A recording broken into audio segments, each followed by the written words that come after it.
Olá, meus irmãos, que a paz de Jesus esteja conosco. Eu me chamo Elisângela Lima e estamos aqui reunidos mais uma vez para o nosso estudo do Evangelho segundo o Espiritismo. E para hoje, nós estamos no capítulo 17, Sede Perfeitos, item 10, O Homem no Mundo. Um trecho bem interessante para que possamos pensar em nossas vidas e pensar como é estar no mundo e seguir com Jesus. Nós vamos realizar a leitura e à medida em que fizermos a leitura dos parágrafos, vamos tecer alguns comentários.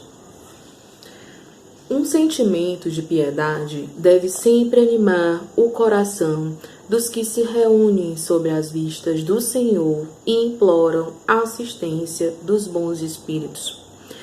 Purificai, pois, os vossos corações. Não concetais que nele demore qualquer pensamento mundano ou fútil. Elevai o vosso espírito àqueles por quem chamais, a fim de que, encontrando em vós as necessárias disposições, possam lançar em profusão a semente que é preciso germine vossas almas e dê frutos de caridade e justiça. Logo nesse parágrafo inicial, ele traz algumas reflexões bem interessantes para que possamos pensar como anda o nosso coração. É muito bonito quando ele cita ao final que essas disposições vindas do alto e dos benfeitores espirituais são como semente e que podem germinar no nosso coração a depender de qual solo estamos cultivando em nossa alma e em nossas vidas. Logo no início, ele dá a receita. Um sentimento de piedade deve sempre animar o coração. Piedade, caridade, amorosidade. Significa dizer que, para que essas vibrações suaves, essas emanações de amor que vêm do alto e dos bons espíritos, para que cheguem até nós, para que possam encontrar no solo do nosso coração a terra fértil, é preciso que haja disposição em nossas almas, disposição de caminhar com esses espíritos, com esses bons espíritos, com Jesus. Então, nos convida a pensar o que estamos cultivando na terra do nosso coração. Vamos dar continuidade. Não julgueis, todavia, que exortando-vos incessantemente à prece e à evocação mental, pretendamos vivais uma vida mística. Ele já faz logo a correção, porque de imediato na leitura há de se pensar assim: então agora eu vou viver diretamente em prece, em oração, e assim vou encontrar uma sintonia, uma consonância com a espiritualidade superior. Não é bem assim. Ele vai explicar, né? Nós não pretendamos que vivais uma vida mística, que vos conserve fora das leis da sociedade que estáis condenados a viver. Olha a palavra que ele vai usar: condenados. Não vivei com os homens da vossa época. Não, vivei com os homens da vossa época, como devem viver os homens. Sacrificai as necessidades, mesmo as frivolidades do dia, mas sacrificai com sentimento de pureza, que as possa santificar.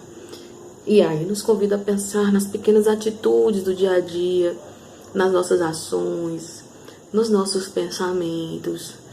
E convida: vivamos junto com os outros homens, vivamos em comunhão com todos, mas em sintonia com o alto. Sois chamados a estar em contato com espíritos de naturezas diferentes.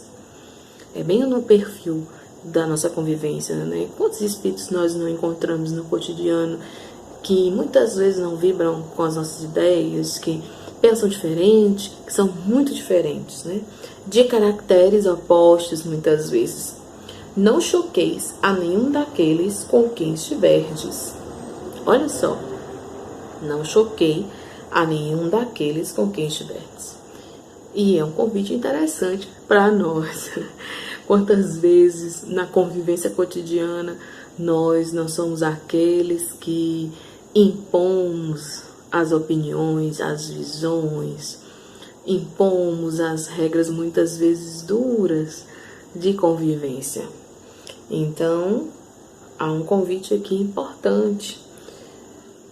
Os espíritos nos convidam a conviver com aqueles que nos são diferentes. De que forma? Sede joviais, sedes ditosos, mas seja a vossa jovialidade a que provém de uma consciência limpa. Seja a vossa ventura a do herdeiro do céu, que conta os dias que faltam para entrar na posse de sua herança. E é interessante esse trecho, porque nos dá uma dimensão mais profunda da vida em que nós estamos vivendo. Existe uma diferença tênue aí entre viver a partir de uma perspectiva materialista e viver a partir de uma perspectiva de uma vida futura. Então ele cita no final: seja a vossa ventura do herdeiro do céu. Será que nós já estamos em condições de receber essa herança elevada de amor, essa herança elevada de estar na presença dos benfeitores?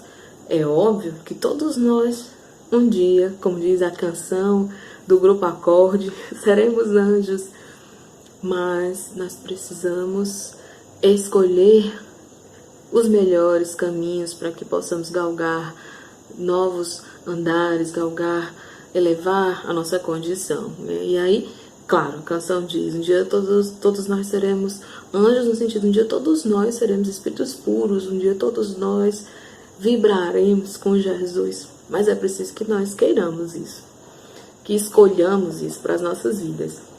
Não consiste a virtude em assumir de severo e lúgubre aspecto, em repelirdes os prazeres que as vossas condições humanas vos permitem. E aqui vamos lembrar um pouco, quando citamos a severidade, um pouquinho da descrição de Humberto de Campos, quando fala de Simão Pedro.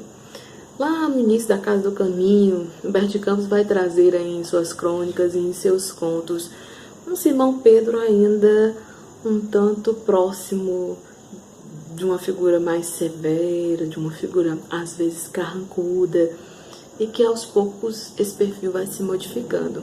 Então, o convite é para que nós possamos vibrar de uma forma mais amorosa com os nossos irmãos.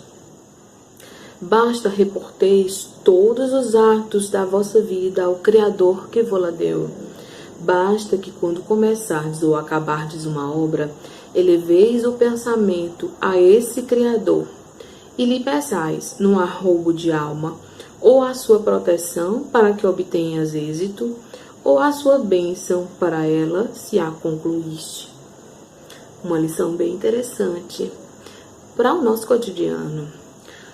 Veja só o que esse Espírito está nos orientando. Está nos dizendo que nós não devemos fugir do mundo. Está nos dizendo que nós não devemos viver de forma reclusa, no sentido de buscar aí um caminho superior para Deus. Mas está nos convidando a santificar, a elevar cada atitude do nosso cotidiano, do nosso dia a dia, de forma que esses atos possam estar em aprovação do Criador. Veja aí a mudança de padrão, de postura em nossas vidas.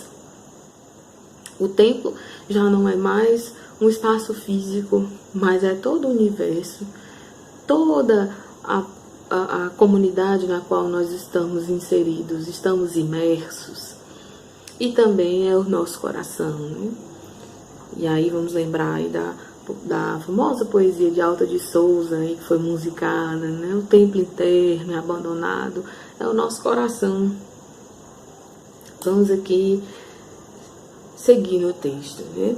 Em tudo o que fizerdes, remontai a fonte de todas as coisas, para que nenhuma de vossas ações deixe de ser purificada e santificada pela lembrança de Deus.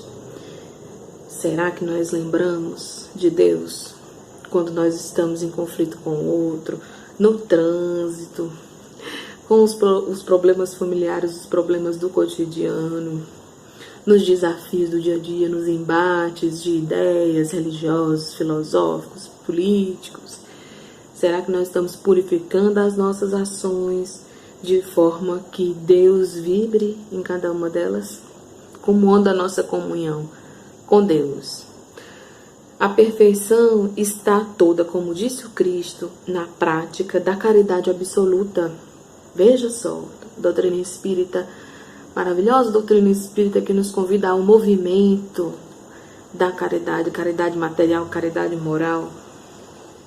É na prática da caridade que nós vamos encontrar a perfeição.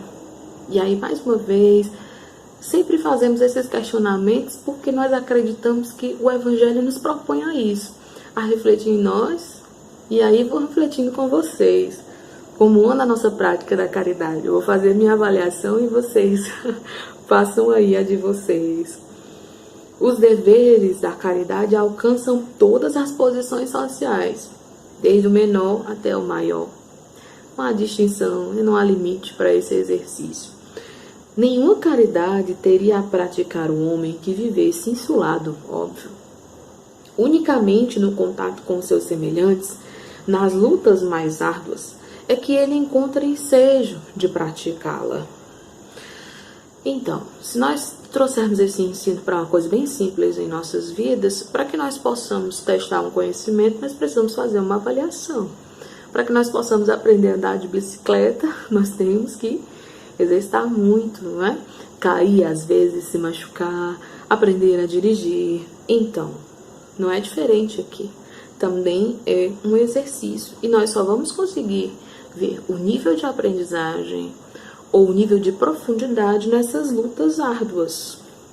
Aquele, pois, que se isola, priva-se voluntariamente do mais poderoso meio de aperfeiçoar-se, não tendo de pensar senão em si, sua vida é de um egoísta. Não imagineis, portanto, que para viverdes em comunicação constante conosco, para viverdes sobre as vistas do Senhor, seja preciso vos silicieis e cobrais de cinzas.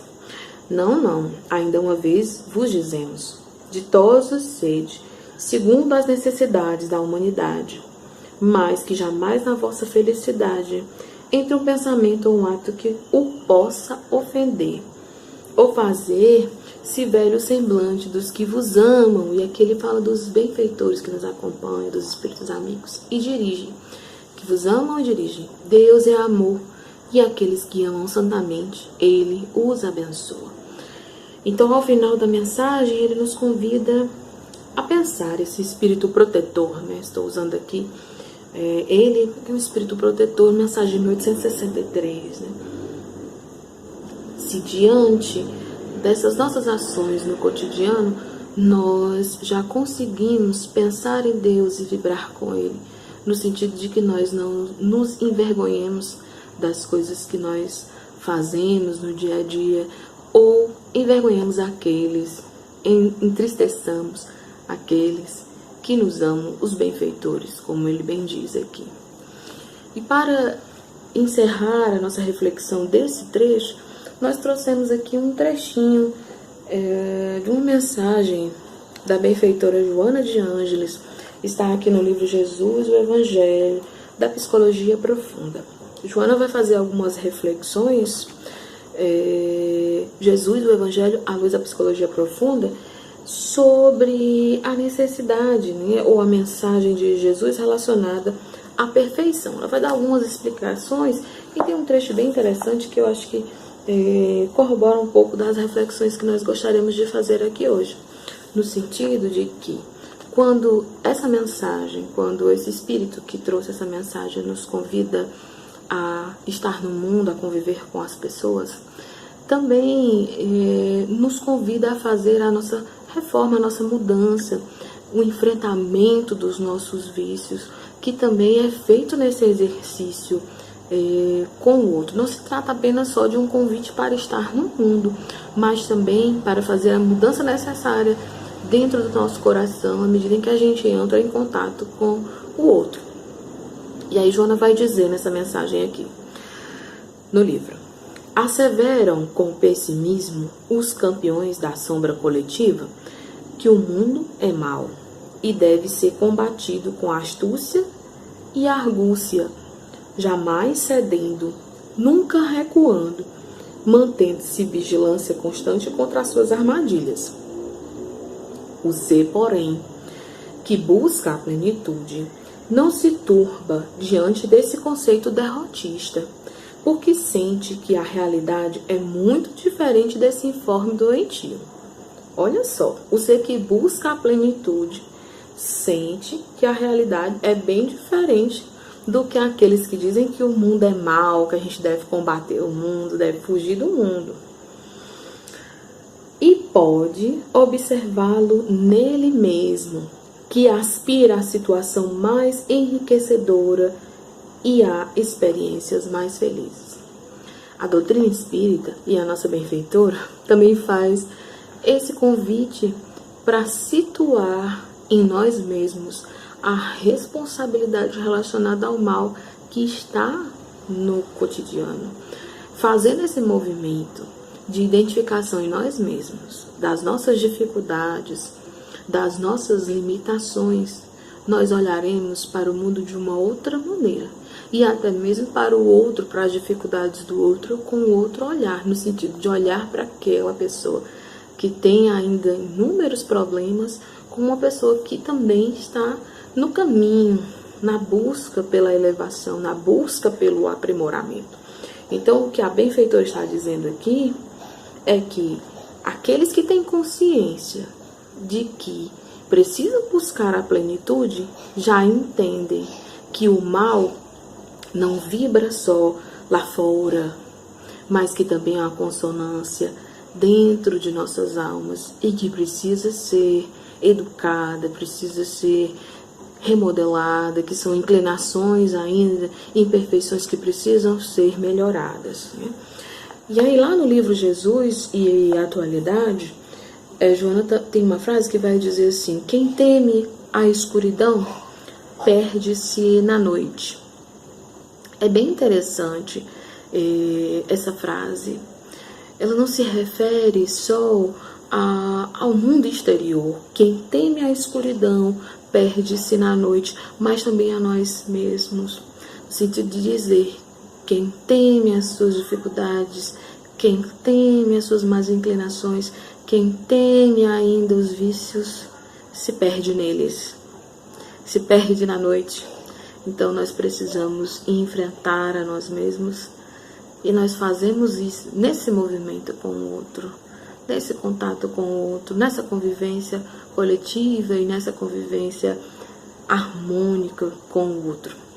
Esse evangelho me trouxe muitas reflexões sobre o cotidiano e sobre a necessidade de pensar como anda o nosso relacionamento com o próximo, em tempos de pandemia, em tempos de isolamento, em tempos onde nós estamos mais próximos das nossas famílias, muitas vezes mais próximos também das dificuldades, como anda o nosso relacionamento com os outros que pensam diferente de nós. Então fica o convite para que vocês possam fazer a leitura da mensagem nas casas de vocês e que Jesus abençoe a todos e que nós possamos dar continuidade a essa caminhada evolutiva do autoconhecimento, do aprimoramento, estando no mundo, vivendo, vibrando com os outros, mas não sendo, vamos dizer assim, do mundo, né? Como ensinou Jesus, que nunca se esquivou de participar de nenhuma festividade da comunidade judaica, da sua família, dos seus familiares, mas que estava com eles ali exemplificando a lei divina a todo instante, que ele possa ser nosso modelo, nosso guia, em todas as horas. Muita paz a todos, que Jesus nos abençoe.